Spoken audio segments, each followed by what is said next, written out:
بسم اللہ الرحمن الرحیم۔ السلام علیکم ورحمۃ اللہ وبرکاتہ۔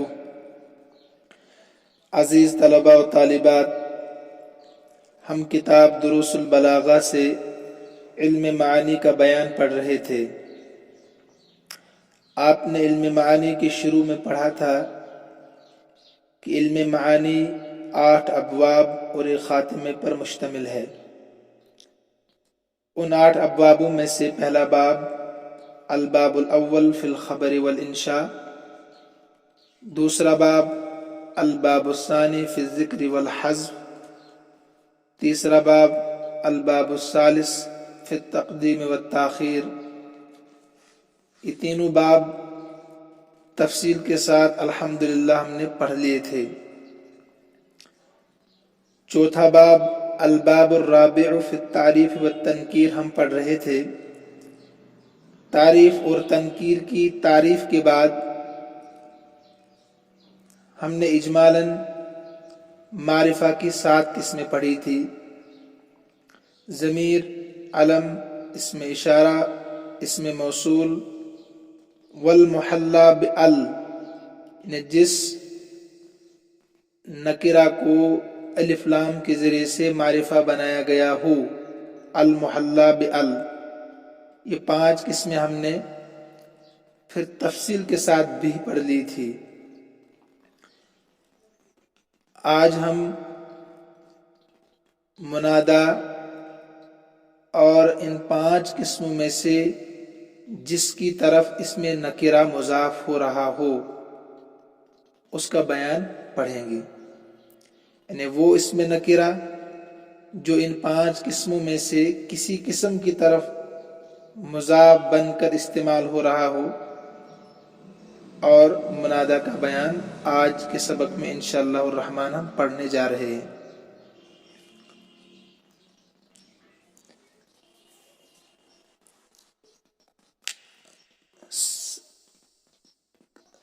میری کتاب پر صفحہ نمبر 66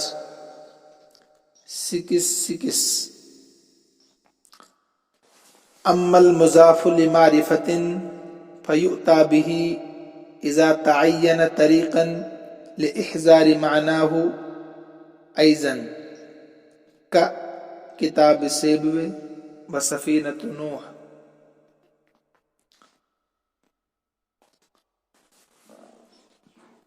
بہرحال معرفہ کی طرف مضاف ہو، اما المضاف لمعرفۃ، بہرحال معرفہ کی طرف مضاف ہو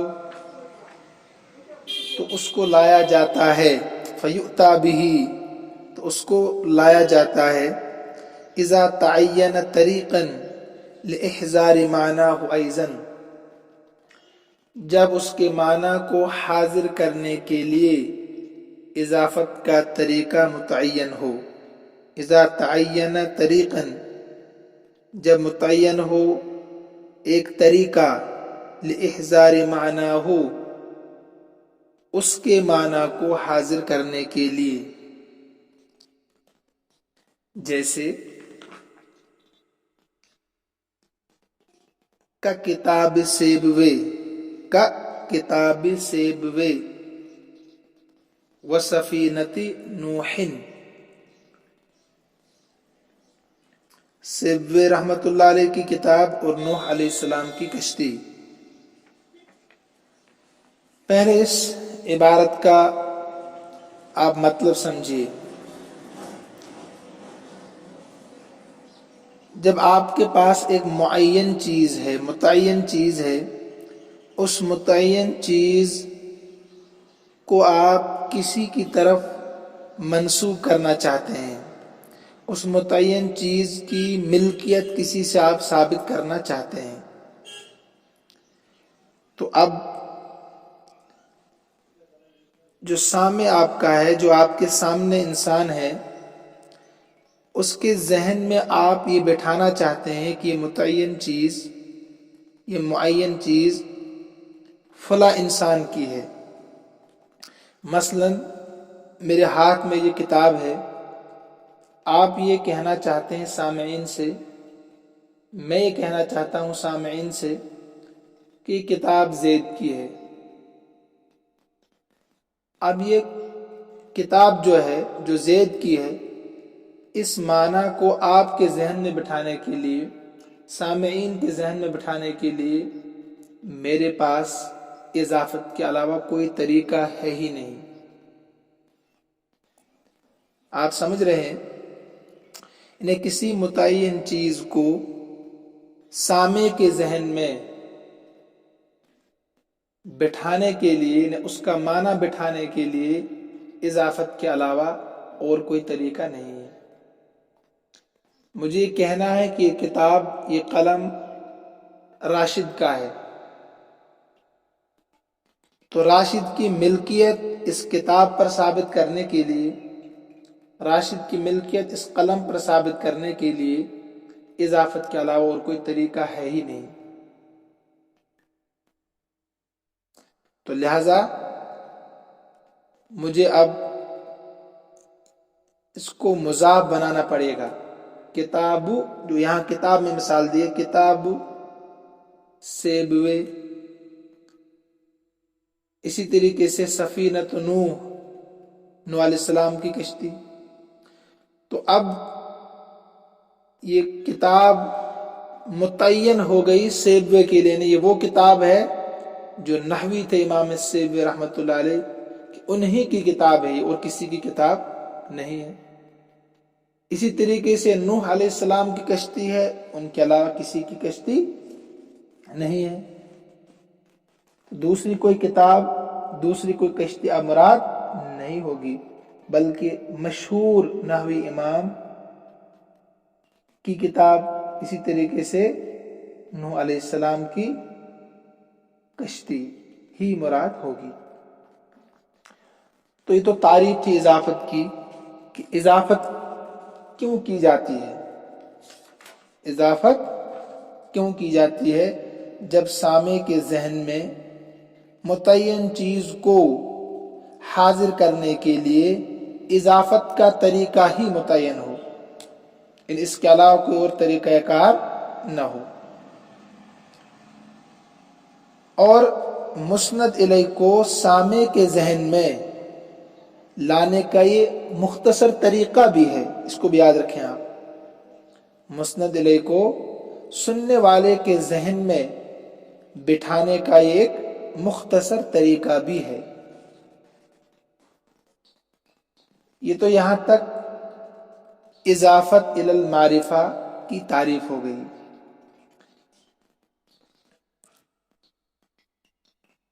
اب انہوں نے جو کہا کہ مذکورہ 5 قسموں میں سے کسی ایک قسم کی طرف مضاف ہو، یعنی اس میں نکرہ مذکورہ 5 قسموں میں سے کسی ایک قسم کی طرف مضاف ہو، جیسے ضمیر کی طرف مضاف ہم کریں گے نکرہ کو، غلام یہ نکرہ ہے۔ اب آپ کو کہنا ہے کہ یہ اس انسان کا غلام ہے، یہ عام نہیں ہے، تو آپ اس غلام کو مضاف بنائیں گے ضمیر کی طرف، مثلا غلامہ، تو یہاں پر ضمیر کی طرف آپ نے نکرہ کو مضاف بنایا۔ اب یہ متعین غلام ہو گیا، کیونکہ ہو ضمیر تو معرفہ ہے، تو جب اس میں نکرہ کی اضافت معرفہ کی طرف ہو تو وہ اس میں نکرہ بھی معرفہ بن جاتا ہے، یہ بھی آپ کو یاد رکھنا ہے۔ جب اس میں نکرہ کی اضافت معرفہ کی طرف ہو، ضمیر معرفہ ہے نا، تو وہ اس میں نکرہ بھی معرفہ بن جاتا ہے۔ علم کی طرف، جیسے غلام خالدن، غلام خالدن، غلام پہلے عام تھا، لیکن اب اس کو آپ نے علم کی طرف مضاف کیا تو یہ خالد کا غلام ہو گیا، یعنی خالد کی ملکیت اس غلام پر اور کسی کی نہیں۔ اس میں اشارہ کی طرف، غلام ھذا، اس کا غلام، یعنی جس کی طرف آپ اشارہ کر رہے ہیں اس کا غلام ہے، اب میرا نہیں رہا یہ، آپ کا نہیں رہا بلکہ اس آدمی کا غلام ہے، اس میں موصول کی طرف غلام الذی عندک، وہ غلام جو تیرے پاس ہے. اب یہ متعین غلام ہو گیا جو تیرے پاس غلام ہے، میرے پاس، راشد کے پاس، خالد کے پاس، بکر کے پاس نہیں، بلکہ جو آپ کے پاس غلام ہے تو متعین ہو گیا. اور نکرہ کو معرب باللام کی طرف مضاف کرنے کی مثال قلم الرجل، قلم الرجل آدمی کا قلم. پہلے رجل یہ عام تھا، اس کو بنایا پہلے معرفہ الف لام کے ذریعے سے، جو آپ نے گزشتہ سبق میں پڑھا الف لام المحلى بال. ابھی قلم عام تھا، لیکن قلم عام تھا جب اس کو مضاف آپ نے کیا معرب باللام کی طرف، اب یہ بھی خاص ہوگی. آدمی کا قلم، عورت کا قلم نہیں ہے، یہ کوئی متعین آدمی ہے جس کا یہ قلم. تو لہٰذا یہ 5 مثالیں وہ تھی کہ جب اس میں نکرہ کو ان 5 میں سے کسی ایک کی طرف آپ مضاف کریں گے تو وہ اس میں نکرہ بھی کیا بنے گا؟ معرفہ بنے گا. اور مضاف کو کیوں لایا جاتا ہے؟ کہ جب کسی معین چیز، کسی متعین چیز کو سامع کے ذہن میں بٹھانے کے لیے اس کے علاوہ کوئی اور طریقہ نہ ہو. میں نے بتایا آپ کو کہ کتاب، قلم، اس کی ملکیت ثابت کر رہے ہیں آپ زید کے لیے، راشد کے لیے، بکر کے لیے، تو یہاں پر اس کے علاوہ کوئی اور طریقہ ہے ہی نہیں، اور یہ مختصر طریقہ بھی ہے. تو مثالیں بھی آ گئی اور تعریف بھی آ گئی. لیکن اس کے بعد صاحب کتاب رحمۃ اللہ علیہ فرماتے ہیں اما اذا لم يتعین لذلك فیکون لاغراض اخرى. پہلے بھی عبارت بہت ساری مرتبہ آ گئی کہ جب یہ طریقہ نہ ہو، یعنی کسی معین چیز کو سامع کے ذہن میں بٹھانے کے لیے کوئی طریقہ متعین نہ ہو، تو اس وقت یہ دوسرے مقاصد کے لیے ہوتا ہے. یعنی جب کسی معنی کو حاضر کرنے کے لیے یہ طریقہ متعین نہ ہو. اما اذا لم يتعین، بہرحال جب متعین نہ ہو کوئی طریقہ، لذالک، اس معنی کو حاضر کرنے کے لیے، یہی ترجمہ یاد رکھیں آپ، جب کوئی طریقہ نہ ہو اس معنی کو حاضر کرنے کے لیے، اس متعین چیز کے معنی کو سامع کے ذہن میں بٹھانے کے لیے، فیکون لاغراض اخرى، تو اس وقت دوسرے اغراض کے لیے استعمال ہوگا، دوسرے مقاصد کے لیے استعمال ہوگا. اب دوسرے مقاصد کیا ہے؟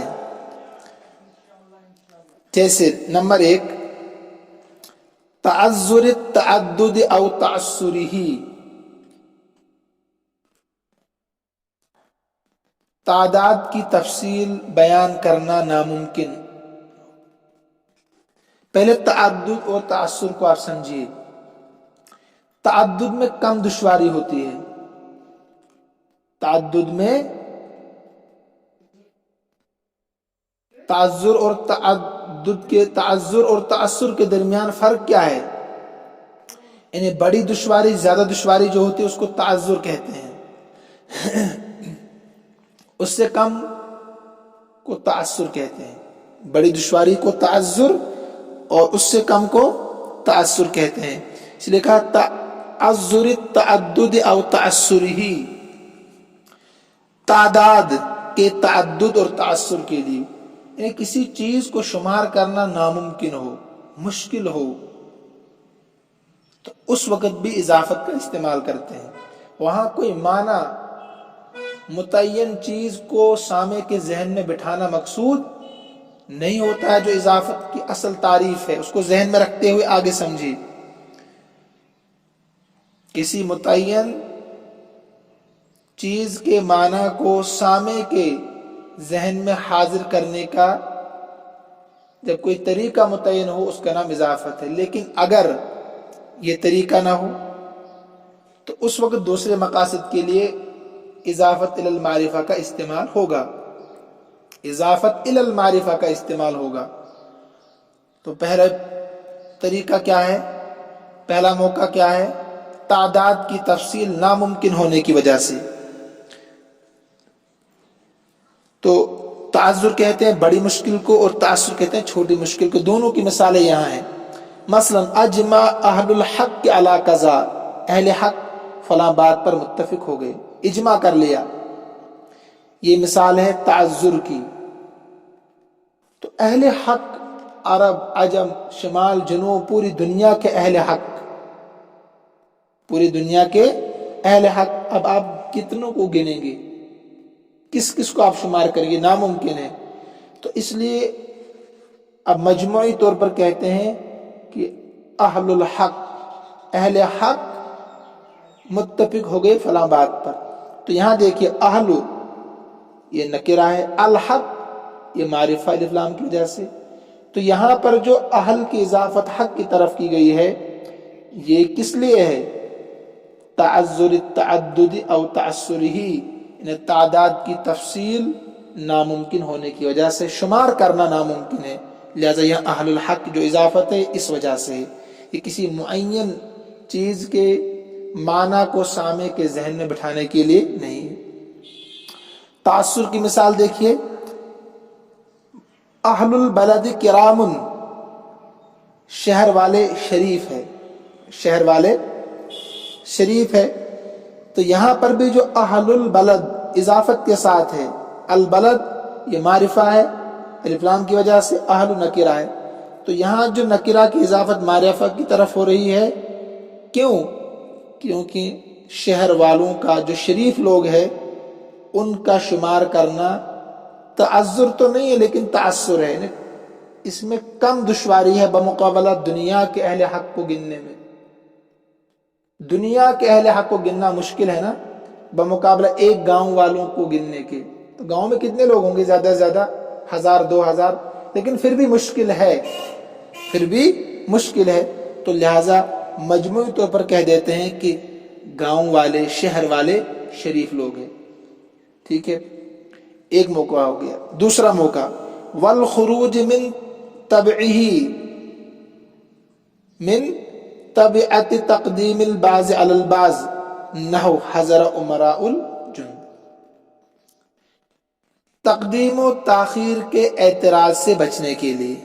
ترجمہ والخروج من طبیعت تقدیم البعض علی البعض، تقدیم و تاخیر کی اعتراض سے بچنے کے لیے۔ خروج کے ترجمہ یہاں بچنے کے لیے کیجیے آپ، طبیعت کے ترجمہ آپ یہاں کیجیے اعتراض۔ مثلا ایک لشکر تھا، اس کے 5 امیر متعین تھے۔ اب وہ 5 امیر اپنی جگہ سمجھتے ہیں کہ میں بڑا ہوں، میں بڑا ہوں، میں بڑا ہوں، ہر ایک کو حسن ظن اپنے بارے میں۔ جب وہ واپس آتے ہیں تو اگر آپ زید کا نام لیں گے تو راشد سمجھے گا کہ شاید زید ان کی نظر میں زیادہ معزز ہے، راشد کا لیں گے تو زید سمجھے گا، بکر کا لیں گے تو خالد سمجھے گا۔ بہرحال تو ان 5 میں سے ہر ایک کو کچھ نہ کچھ گلا ہوگا دوسرے کے بارے میں اگر آپ تذکرہ کریں گے۔ تو لہٰذا اب آپ چاہتے ہیں کوئی ناراض نہ ہو، تو اب آپ اضافت کے ساتھ استعمال کر رہے ہیں، نکرہ کو آپ مضاف بنا رہے ہیں معرفہ کی طرف۔ تو آپ یوں کہتے ہیں حضر امراء الجند، لشکر کے امراء حاضر ہو گئے، لشکر کے امراء حاضر ہو گئے۔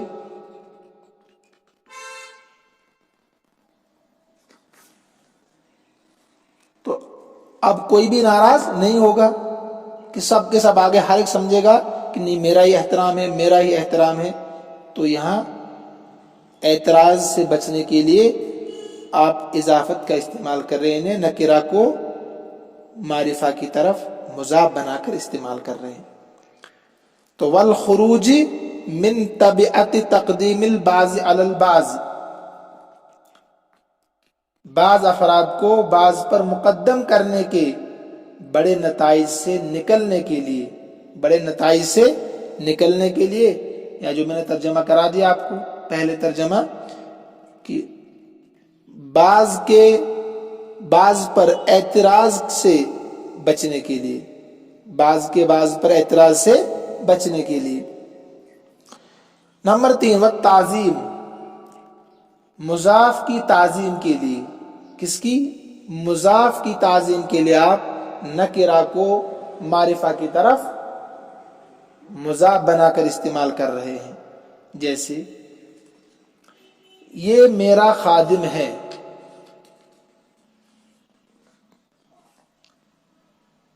یا کتاب السلطان حضرہ،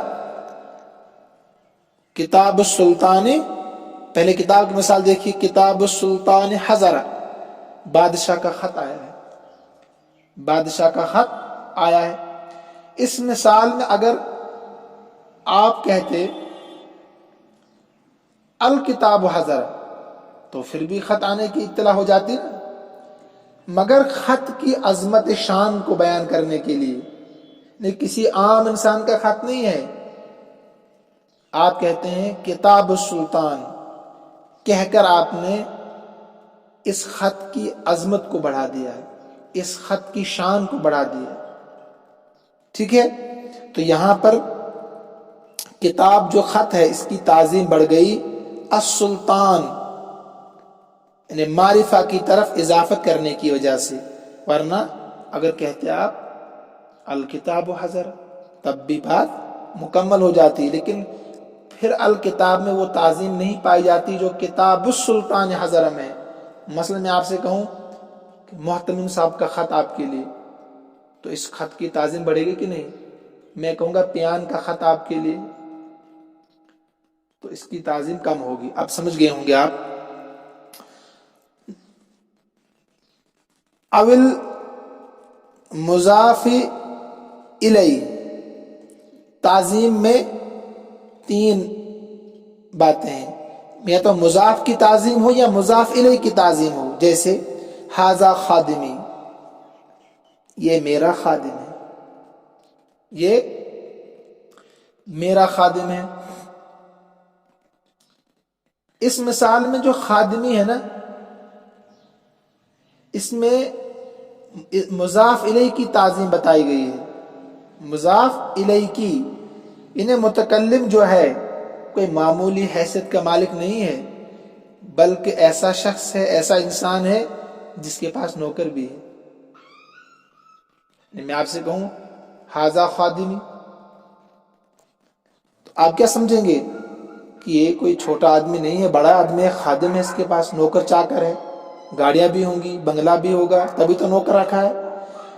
تو اس میں می جو ہے نا، یا متکلم مضاف الیہ، اس کی تعظیم ہے، یعنی میری متکلم کی تعظیم اس میں ہے، ٹھیک ہے؟ مضاف الیہ کی تعظیم کہ میں کوئی چھوٹا آدمی نہیں ہوں، الحمدللہ۔ وغیرہما، نہ مضاف کی تعظیم ہو اور نہ مضاف الیہ کی تعظیم ہو، یعنی ان دونوں کے علاوہ کسی اور کی تعظیم ہو اضافت کی وجہ سے، نہ مضاف کی بھی نہیں ہے اور مضاف الیہ کی بھی نہیں ہے، سمجھ رہے ہیں آپ؟ مضاف کی بھی نہیں اور مضاف الیہ کی بھی نہیں ہے۔ جیسے اخ الوزیر عندی، وزیر کا بھائی میرے پاس ہے، اس مثال میں اخ مضاف ہے، نہ تو اس کی تعظیم بتانا مقصود ہے، اور الوزیر مضاف الیہ ہے، نہ اس کی تعظیم بتانا مقصود ہے۔ کیوں؟ اس لیے کہ یہ تو پہلے ہی سے معظم ہے، پہلے ہی سے تعظیم یافتہ ہے نا، بلکہ متکلم کی تعظیم مقصود ہے۔ کس کی؟ متکلم کی، یعنی نہ مضاف کی نہ مضاف، اوپر والی مثال تھی مضاف کی، نیچے والی مثال تھی مضاف الیہ کی، تیسری مثال جو ہے نہ مضاف کی اور نہ مضاف الیہ کی ہے، بلکہ متکلم کی تعظیم مقصود ہے، کہ متکلم اتنا بڑا آدمی ہے کہ بادشاہ کا وزیر اس کے پاس آتا جاتا رہتا ہے، متکلم اتنا بڑا آدمی ہے، عالی شان رتبے کا ہے کہ اس کے پاس چھوٹے آدمی آتے ہیں، اس کے پاس بڑے بڑے لوگ آتے ہیں جو واقعتاً قابل قدر ہوتے ہیں، بڑوں کے پاس بڑے لوگ جائیں گے نا تو بادشاہ کا وزیر اس کے پاس آتا رہتا ہے، تو اس سے متکلم کی تعظیم مقصود ہے۔ اب آپ کے ذہن میں آ رہا ہوگا اگر آپ کھوپڑی استعمال کریں گے اپنی، اس میں متکلم بھی تو مضاف الیہ ہے نا، عندی، عند مضاف یا مضاف الیہ؟ ہاں یہ مضاف الیہ ہے، یا متکلم جو عندی میں ہے یہ مضاف الیہ ہے۔ یہ اعتراض بن سکتا تھا مگر آپ نے نہیں کیا، لیکن یہ مسند الیہ نہیں، یہ مسند الیہ یاد رکھنا، اس کو نشان لگائیے، یہ مسند الیہ نہیں ہے۔ اس مثال میں اگرچہ متکلم بھی مضاف الیہ ہے لیکن یہ مسند الیہ نہیں ہے، اس لیے مصنف رحمۃ اللہ علیہ نے او غیرہما سے اس کو بیان کیا ہے، او غیرہما نے مضاف اور مضاف الیہ کے علاوہ ہو، جس کی تعظیم بتانا مقصود ہو۔ وہ یہاں پر متکلم ہے، پھر متکلم بھی مضاف الیہ ہے لیکن یہ مسند الیہ نہیں ہے، اتنا یاد رکھیے گا آپ۔ نمبر 4، یعنی جب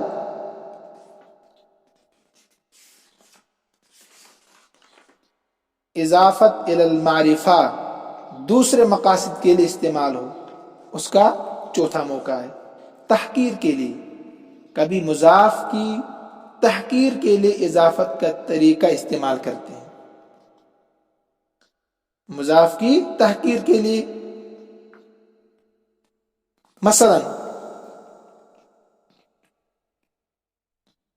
ھذا ابن اللص، یہ چور کا بیٹا ہے۔ اس مثال میں ابن مضاف کی حقارت بیان کرنا مقصود ہے کہ ایسا ذلیل شخص ہے جس کا باپ چور ہے، جس کا باپ کیا ہے؟ چور ہے۔ ھذا ابن اللص، یہ چور کا بیٹا ہے، تو یہاں پر کس کی؟ مضاف کی تحقیر بیان کرنا مقصود ہے کہ اچھا انسان نہیں ہے، اس کا باپ چور ہے، یا مضاف الیہ کی تحقیر بیان کرنا مقصود ہو، اللص رفیق ھذا، کہ چور اس کا ساتھی ہے، چور اس کا ساتھی ہے۔ اس مثال میں ھذا مضاف الیہ کی حقارت مقصود ہے کہ ایسا شخص ہے کہ جس کا ساتھی کیا ہے؟ چور ہے، جس کا ساتھی رفیق ھذا، چور رفیق ھذا اس کا ساتھی ہے، ٹھیک ہے۔ تو اس مثال میں کیا ہے؟ جو ھذا مضاف الیہ ہے نا، اس کی حقارت بیان کرنا مقصود ہے کہ ایسا شخص ہے کہ اس کا ساتھی جس کے ساتھ اٹھتا بیٹھتا ہے وہ چور ہے۔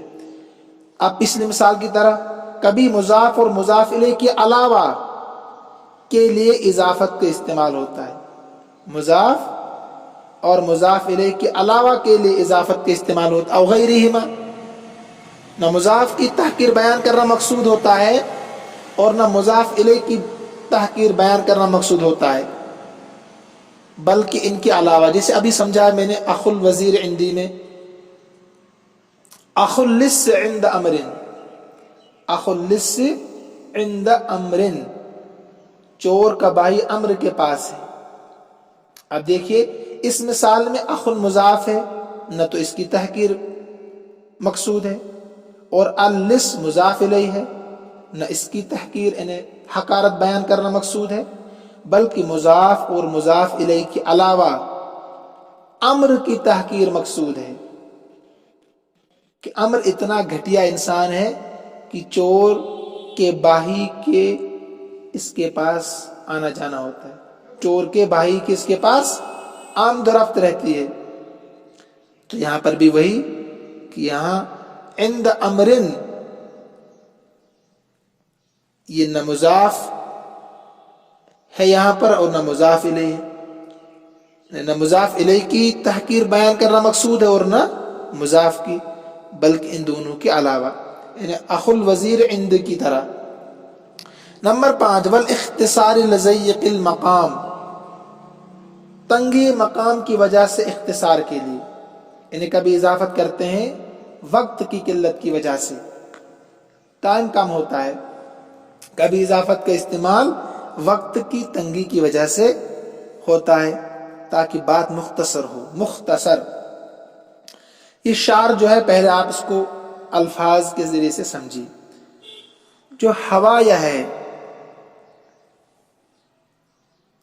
یہاں پر حون مصدر ہے اصل میں، ٹھیک ہے، اس کی اضافت یا متکلم کی طرف ہوئی ہے، یعنی حون مصدر ہے اور یا جو ہے یا متکلم ہے۔ جب الفاظ سمجھ میں آئیں گے تو پھر شعر بھی سمجھیں گے آپ اور محل استشہاد بھی سمجھیں گے۔ اور یہ جو مصدر ہے نا، اس میں مفعول کے معنی میں استعمال ہے، یہاں پر اس کے معنی ہے میرا محبوب، میرا محبوب۔ اور رکبن پیچھے پڑھا آپ نے، اس کی جمع ارکب اور رکوب آتی ہے، دونوں جمع، ارکب رکوب بمعنی قافلہ۔ مسعدن صیغہ واحد مذکر، اس میں فاعل سے، یہ باب افعال سے ہے، بمعنی چلنا، مسعدن کے معنی چلنا یا جانا۔ جنیبن یہ فعیل کے وزن پر ہے، یہ بھی صیغہ واحد مذکر ہے، اس میں فاعل باب نصر سمع سے آتا ہے، بمعنی فرما بردار۔ جنیبن کے معنی فرما بردار، پڑھنے والے آپ لوگوں کی طرح، محنت کرنے والے۔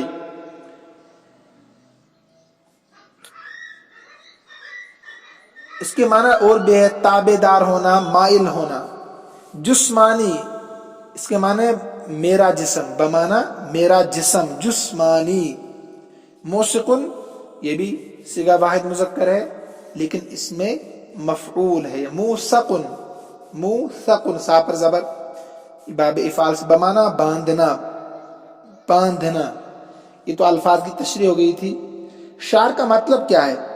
میرا محبوب یمنی شہ سواروں کے ساتھ، یمن کے شہ سوار ان کے ساتھ، ان کے پیچھے پیچھے جا رہا ہے، تابع ہو کر چل رہا ہے۔ اور میری بے بسی کا عالم یہ ہے کہ میرا جسم مکہ میں محبوس، بندھا ہوا، مقید اور قید خانے میں ہے، ٹھیک ہے۔ یعنی شاعر یہ کہنا چاہتا ہے کہ میں قید خانے میں ہوں، میں بند ہوں جیل میں، اور میرا محبوب جو ہے وہ سفر کے لیے تیار ہے، جس سے میں محبت کرتا ہوں وہ سفر کے لیے تیار ہے، اور اس کے جانے کی وجہ سے میں بڑی پریشانی میں ہوں کہ وہ کیوں جا رہا ہے مجھے چھوڑ کر۔ میں مکہ میں قید خانے میں اور وہ کہیں اور جا رہا ہے، یمنی شہ سواروں کے ساتھ، یمنی لوگوں کے ساتھ، تو اس کے جانے کی وجہ سے میں بڑی پریشانی میں مبتلا ہوں، اس کا فراق، اس کی جدائیگی مجھے پریشان کر رہی ہے۔ لیکن اب اس کی تفسیر کا موقع یہاں پر وقت نہیں ہے، اس مقام کی تنگی کی وجہ سے شاعر مختصر کلام کرنے پر مجبور ہے، مختصر، ورنہ اس کو یہ سب کہنا تھا کہ میں مکہ کے قید خانے میں بند ہوں کسی جرم کی وجہ سے، اور جس سے میں محبت کرتا ہوں اس کو میرے پاس رہنا چاہیے تھا، مجھے بھروسہ دینا چاہیے تھا، لیکن وہ ایسا قاتل ہے کہ وہ یمن جا رہا ہے مجھے چھوڑ کر۔ تو اس لمبی تفصیل کو چھوڑ کر شاعر اپنا کلام، اپنی گفتگو مختصر کرنے پر مجبور ہے۔ تو اس لیے شاعر نے کیا کہا؟ حوایا، اضافت کی ہے، اس میں حوایا میں اضافت کی ہے کہ لمبی چوڑی بات نہ ہو، کیونکہ انسان چاہتا ہے کہ تنگی اور پریشانی کی حالت میں مختصر کلام کرے۔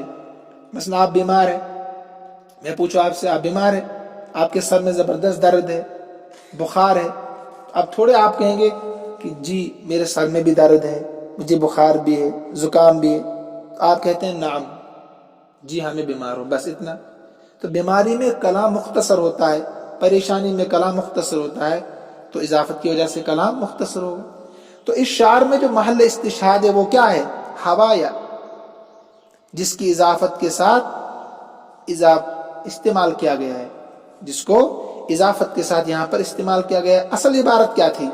اصل عبارت تھی الذی اہواہ، یعنی وہ شخص جس سے میں محبت کرتا ہوں، یا عبارت تھی الذی یمیل الیہ قلبی، وہ شخص جس کی طرف میرا دل مائل ہو رہا ہے، جس سے میں محبت کرتا ہوں وہ مجھے چھوڑ کر جا رہا ہے، کہاں پر؟ یمن جا رہا ہے قافلے کے ساتھ، اور میں مکہ میں قید ہوں۔ تو اتنی لمبی عبارت کو چھوڑ کر، لمبی عبارت کیا تھی؟ الذی اہواہ الذی یمیل الیہ قلبی، جس کے ساتھ میں محبت کرتا ہوں، یا جس کی طرف میرا دل مائل ہو رہا ہے، وہ مجھے چھوڑ کر یمن جا رہا ہے۔ تو اس عبارت کو چھوڑ کر شاعر نے کیا کہہ دیا؟ صرف ہوایا۔ تو ہوایا اس میں آپ کو محل استشہاد کے طور پر سمجھنا ہے کہ ہوایا لمبا کلام تھا۔ کیا؟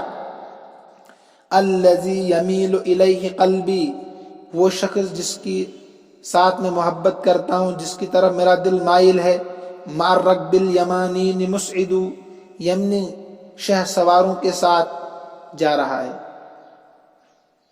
اور میرا جسم مکہ میں مقید ہے۔ سمجھ رہے آپ؟ ترجمہ آپ سمجھ گئے؟ پھر سے ترجمہ دیکھیے اس کا اچھی طریقے سے۔ ہوایا مع الرکب الیمانین مسعد، ہوایا مع الرکب الیمانین مسعد، کہ میرا محبوب یمنی شہ سواروں کے ساتھ ان کے پیچھے پیچھے جا رہا ہے، یعنی ان کے تابع ہو کر جا رہا ہے، اور میرا جسم مکہ میں محبوس اور مقید ہے۔ تو اس شعر میں جو ہے ہوایا، یہ الذی اہواہ یا الذی یمیل الی قلبہ کے بدلے میں لایا جا رہا ہے۔ تو مجھے امید ہے کہ آپ سمجھ گئے یہ شعر۔ صرف ہوایا کو آپ نے غور کرنا ہے، اس میں یا متکلم کی طرف، یا ضمیر یا متکلم کی طرف ہون مصدر کو مضاف بنا کر استعمال کیا گیا ہے۔ ہوایا مع الرکب الیمانین مسعد جنیب و جسمانی بمکہ موسق۔ تو یہاں تک تو 6 قسمیں مکمل ہو گئی۔ معرفہ کی جو 7 قسمیں تھی، 6 قسمیں یہاں تک مکمل ہو چکی ہے۔ اب وقت بھی زیادہ ہو گیا آج، ورنہ مجھے سب پڑھانا تھا آج۔ تو انشاءاللہ باقی آئندہ کل کے سبق میں اللہ ہم سب کا حامی و ناصر ہو، اللہ ہم سب کو اپنے امن و امان میں رکھے، اپنے حفاظت میں رکھے۔ ھذا من عندی واللہ اعلم واحکم واتم وما توفیقی الا باللہ۔